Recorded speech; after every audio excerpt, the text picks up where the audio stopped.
Good morning दोस्तों, GK liquid में आपका स्वागत है। दोस्तों, आज की इस वीडियो में मैं आपके लिए लेकर आई हूँ उत्तर प्रदेश की एग्ज़ाम में सबसे ज़्यादा पूछे जाने वाले प्रश्न, जो कि है उत्तर प्रदेश के महत्वपूर्ण सामान्य ज्ञान या मोस्ट इम्पॉर्टेंट जनरल नॉलेज के क्वेश्चन आंसर। तो पहला प्रश्न देखते हैं। पहला प्रश्न है, गंगा नदी यूपी में किस जिले से प्रवेश करती है और किस जिले से बाहर निकलती है। जो गंगा नदी है वो उत्तर प्रदेश में किस जिले से प्रवेश करती है और किस जिले से वो बाहर निकल जाती है। तो वो प्रवेश करती है बिजनौर जिले से और निकल जाती है बाहर, जो बाहर निकलती है वो बलिया जिले से निकलती है। दोस्तों, ये काफ़ी मोस्ट इम्पॉर्टेंट क्वेश्चन है। ये क्वेश्चन मोस्टली सारे एग्ज़ाम में पूछा जाता है और यही क्वेश्चन नहीं, बाकी सारे क्वेश्चन जो भी वीडियो में लिए गए हैं सब बहुत अच्छे लेवल के हैं। तो आप इस वीडियो को पूरा देखिएगा, डेफिनेटली आने वाले एग्ज़ाम में आपको यहाँ से काफ़ी हेल्प मिलेगी।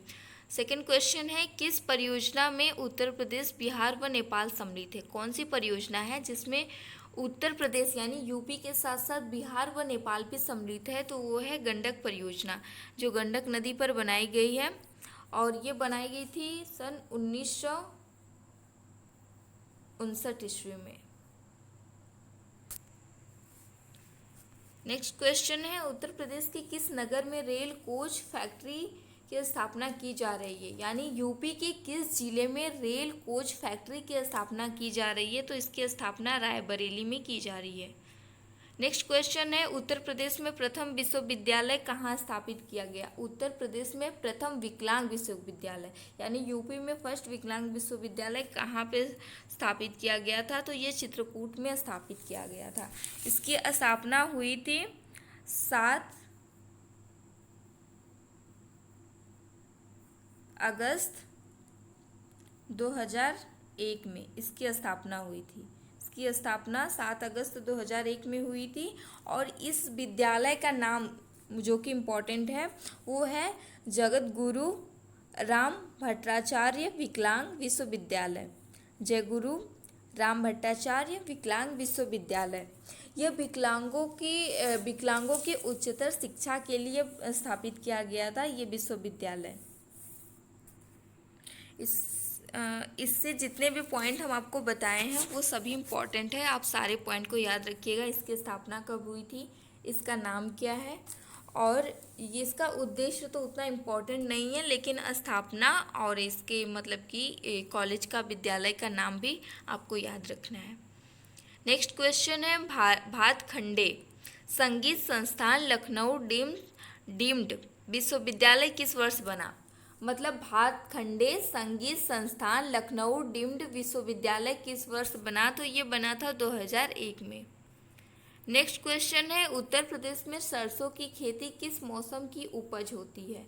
मतलब कि उत्तर प्रदेश में, यूपी में सरसों की खेती है वो किस जिले मतलब कि किस मौसम में की जाती है। तो पहले हम सरसों जो है वो फसल है, रबी की फसल है।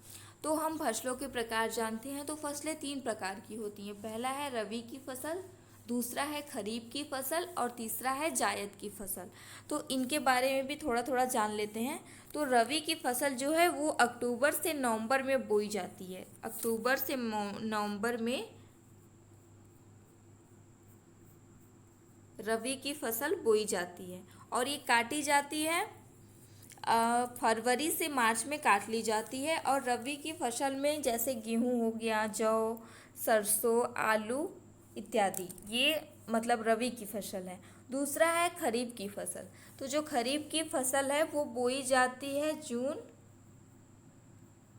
से जुलाई में।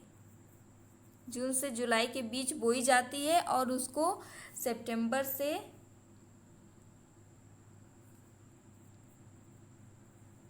अक्टूबर के बीच में काट लिया जाता है, जिसमें है धान, मक्का, ज्वार, बाजरा इत्यादि। और तीसरा है जायद की फसल। इस फसल को खरीफ और रबी की फसल के बीच में बोया जाता है, जिसमें प्रमुख फसलें हैं खीरा, ककड़ी, तरबूज, खरबूज, लौकी इत्यादि। नेक्स्ट क्वेश्चन है, वर्ष 1942 में भारत छोड़ो आंदोलन के समय यूपी के किस शहर में राष्ट्रीय सरकार की स्थापना कर दी गई थी। वर्ष 1942 में भारत छोड़ो आंदोलन 1942 में आंदोलन हुआ था भारत छोड़ो। उस समय यूपी की किस शहर में राष्ट्रीय सरकार की स्थापना कर दी गई थी? तो इसकी स्थापना बलिया जिले में हुई थी। नेक्स्ट क्वेश्चन है, उत्तर प्रदेश की प्रथम महिला मुख्यमंत्री कौन थी? तो वह है सुचेता कृपलानी। नेक्स्ट क्वेश्चन है, उत्तर प्रदेश में जिला योजना समितियों का गठन कब किया गया? यूपी में जिला योजना समितियों का गठन हुआ था 1999 ईस्वी में। नेक्स्ट क्वेश्चन है, उत्तर प्रदेश को कुल कितने आर्थिक क्षेत्रों में बांटा गया है? यूपी को कुल कितने आर्थिक क्षेत्रों में बांटा गया है? तो इसे टोटल 4 आर्थिक क्षेत्रों में बांटा गया है। पहला है पूर्वी क्षेत्र जिसमें 28 जिले हैं। दूसरा है केंद्रीय क्षेत्र जिसमें कि 10 जिले हैं। तीसरा है पश्चिमी क्षेत्र, इसमें 30 जिले हैं। और चौथा है बुंदेलखंड क्षेत्र, इसमें 7 जिले हैं। और राज्य का सबसे बड़ा आर्थिक क्षेत्र जो है क्षेत्रफल की दृष्टि से वो है पूर्वी क्षेत्र। राज्य का सबसे बड़ा आर्थिक क्षेत्र पूर्वी क्षेत्र है, मतलब पूर्वी क्षेत्र है क्षेत्रफल की दृष्टि से। नेक्स्ट क्वेश्चन है, देश की कुल कृषि योग्य भूमि का कितना प्रतिशत भाग उत्तर प्रदेश में स्थित है? मतलब पूरे भारत का कितना परसेंट, जो पूरे भारत में जो कृषि भूमि है उसमें से कितना प्रतिशत भाग जो है उत्तर प्रदेश में है? तो वो है पूरे 20%। नेक्स्ट क्वेश्चन है, उत्तर प्रदेश में किस स्थान का दशहरी आम विश्व प्रसिद्ध है? यूपी में किस स्थान का दशहरी आम विश्व प्रसिद्ध है? तो वो है मलिहाबाद लखनऊ। मलिहाबाद लखनऊ का जो दशहरी आम है वो इंडिया में ही नहीं पूरे वर्ल्ड में फेमस है। नेक्स्ट क्वेश्चन है, चुनार किस उद्योग के लिए प्रसिद्ध है? जो चुनार है वो किस उद्योग के लिए प्रसिद्ध है? तो वो है सीमेंट उद्योग के लिए। नेक्स्ट क्वेश्चन है, उत्तर प्रदेश में सर्वाधिक वर्षा वाला क्षेत्र कौन सा है? यूपी में सबसे अधिक वर्षा वाला क्षेत्र है तराई क्षेत्र। नेक्स्ट क्वेश्चन है, उत्तर प्रदेश में बहने वाली कौन सी नदी प्राणदायिनी, मुक्तिदायिनी तथा पवित्र नदी के नाम से जानी जाती है? यूपी में बहने वाली कौन सी नदी ऐसी है जिसे हम प्राणदायिनी, मुक्तिदायिनी और पवित्र नदी के नाम से भी जानते हैं? तो वो है गंगा नदी। अगला प्रश्न है, उत्तर प्रदेश में स्थित अयोध्या नगर किस नदी के किनारे बसा है? तो ये अधिकतर सबको पता होगा कि अयोध्या सरयू नदी के किनारे बसा हुआ है। दोस्तों, अगर आप लोगों को क्वेश्चन पसंद आते हैं तो लाइक करके सपोर्ट ज़रूर करिएगा और इसे अपने दोस्तों के साथ भी शेयर कर सकते हैं। और चैनल पर पहली बार आए हैं तो सब्सक्राइब करके ही जाइएगा। नेक्स्ट क्वेश्चन है, उत्तर प्रदेश में काबर तथा मांड किस प्रकार की मृदाओं के स्थानीय नाम है? उत्तर प्रदेश में काबर तथा मांड किस प्रकार के मृदाओं के स्थानीय नाम है? तो ये है काली मिट्टी के नाम। काली मिट्टी को और किस नाम से जाना जाता है? तो काली मिट्टी को रेगुर नाम से भी जाना जाता है। इसमें कैल्शियम, मैग्नीशियम और लवण की मात्रा ज़्यादा होती है। और ये सबसे ज़्यादा, इसमें तो वैसे कई सारी फसलें उगाई जाती हैं लेकिन सबसे ज़्यादा इसमें कपास पैदा होता है। और ये महाराष्ट्र, गुजरात उधर पाई जाती है। और काली मिट्टी, अगर क्वेश्चन ये है कि काली मिट्टी का रंग काला क्यों होता है? तो वो लोहे की अधिकता के कारण, इसमें लौह तत्व की मात्रा ज़्यादा होती है, इसीलिए जो ये मिट्टी है काली मिट्टी, इसका रंग काला होता है। एक क्वेश्चन है, चरनोजम मिट्टी किसे कहते हैं? चरनोजम मिट्टी किसे कहते हैं? ये काफ़ी मोस्ट इम्पॉर्टेंट क्वेश्चन है जो एग्ज़ाम में पूछा जा सकता है कि चरनोजम मिट्टी किसे कहते हैं, तो इसे जानना भी बहुत ज़रूरी है। तो काली मिट्टी को ही हम चरनोजम मिट्टी भी कहते हैं। काली मिट्टी का एक और नाम है चरनोजम मिट्टी। एक और क्वेश्चन बनता है, दोमट मिट्टी मतलब कि, आंसर तो मैं पहले ही बता दी, छोड़िए दूसरा क्वेश्चन बताती हूँ। सर्वाधिक उपजाऊ मिट्टी कौन सी होती है? सबसे ज़्यादा उपज वाली मिट्टी कौन सी होती है? तो वह होती है जलोढ़ मिट्टी। और एक और क्वेश्चन है, सबसे कम कौन सी मिट्टी जल सोखती है? जल सबसे कम कौन सी मिट्टी सोखती है? तो वह सोखती है दोमट मिट्टी। नेक्स्ट क्वेश्चन है, उत्तर प्रदेश का सर्वाधिक विस्तृत पक्षी विहार का नाम क्या है? उत्तर प्रदेश का सर्वाधिक विस्तृत पक्षी विहार का नाम है लाख बहोसी पक्षी विहार, जो कि कन्नौज जिले में स्थित है। लाग बहोसी पक्षी विहार जो कि कन्नौज जिले में है, इसकी स्थापना कब हुई थी? तो इसकी स्थापना हुई थी सन 1989 ईस्वी में इसकी स्थापना हुई थी। स्थापना काफ़ी इम्पॉर्टेंट है, तो आप स्थापना तो याद करिएगा। और इसका क्षेत्रफल कितना है? इसका क्षेत्रफल है 80 वर्ग किमी। इसका क्षेत्र है। फिर से मैं बता देती हूँ, इसकी स्थापना हुई थी 1989 में और ये फैला है 80 वर्ग किलोमीटर के क्षेत्र में।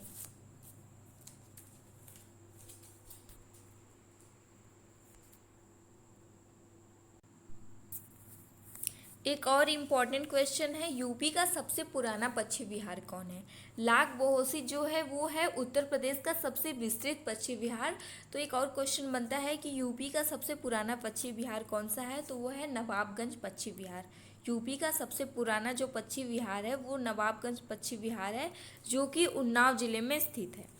और एक और इम्पॉर्टेंट पॉइंट है, यहाँ से इम्पॉर्टेंट क्वेश्चन बनता है कि भारत का सबसे बड़ा पक्षी विहार कौन है? भारत का मतलब ये तो उत्तर प्रदेश का हो गया सबसे बड़ा पक्षी विहार नवाबगंज। भारत का सबसे बड़ा पक्षी विहार कौन सा है? तो वो है केवलादेव पक्षी विहार, जो कि राजस्थान जिले में स्थित है। नेक्स्ट क्वेश्चन है, उत्तर प्रदेश में सर्वप्रथम किस वन्यजीव विहार की स्थापना की गई थी? यूपी में सबसे पहले किस वन्यजीव विहार की स्थापना की गई थी? तो वो की गई थी चंद्रप्रभा वन्यजीव विहार। चंद्रप्रभा वन्यजीव विहार की स्थापना हुई थी। और ये जो है उत्तर प्रदेश का सर्वाधिक पक्षी विहार लाग बहोसी। यहाँ से इसका दूसरा नाम कहाँ गया? एक क्वेश्चन में आपको बताई थी कि उत्तर प्रदेश का सबसे बड़ा पक्षी विहार कौन सा है? तो वो है केवलादेव पक्षी विहार। यह भारत का सबसे बड़ा पक्षी विहार है, राजस्थान जिले में है। इसका एक और नाम है जो है भरतपुर पक्षी विहार। भरतपुर पक्षी विहार। इसकी स्थापना कब हुई थी? इसकी स्थापना हुई थी मतलब कि 1971 में इसे संरक्षित पक्षी अभ्यारण्य घोषित कर दिया गया था। इसके बाद में 1984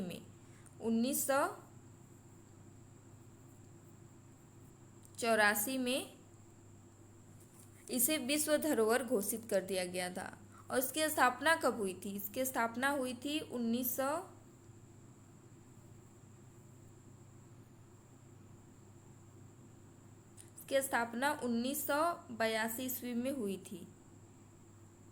केवलादेव नेशनल जो पक्षी विहार है, इसकी स्थापना 1982 में हुई थी। ये जो है चंद्रप्रभा वन्यजीव विहार, इसकी स्थापना हुई थी चंद्रप्रभा वन्यजीव विहार की स्थापना हुई थी 1957 में। और ये कहाँ स्थित है? ये है चंदौली जिले में स्थित है। वाराणसी के पास चंदौली जिले में ये स्थित है। इसे राजदरी और देवदरी के नाम से भी जाना जाता है। अगला प्रश्न है, उत्तर प्रदेश के द्विदशीय व्यवस्थापिका हैं। उत्तर प्रदेश में द्विदशीय व्यवस्थापिका है। पहली विधानसभा और दूसरी कौन सी है? मतलब उत्तर प्रदेश में जो पहली विधानसभा है वो है द्विदशीय व्यवस्थापिका, तो दूसरी कौन सी है? तो वो है विधान परिषद। तो ये थे आज के 20 क्वेश्चन उत्तर प्रदेश से संबंधित, जो कि मोस्ट इम्पॉर्टेंट थे सारे एग्ज़ाम के लिए।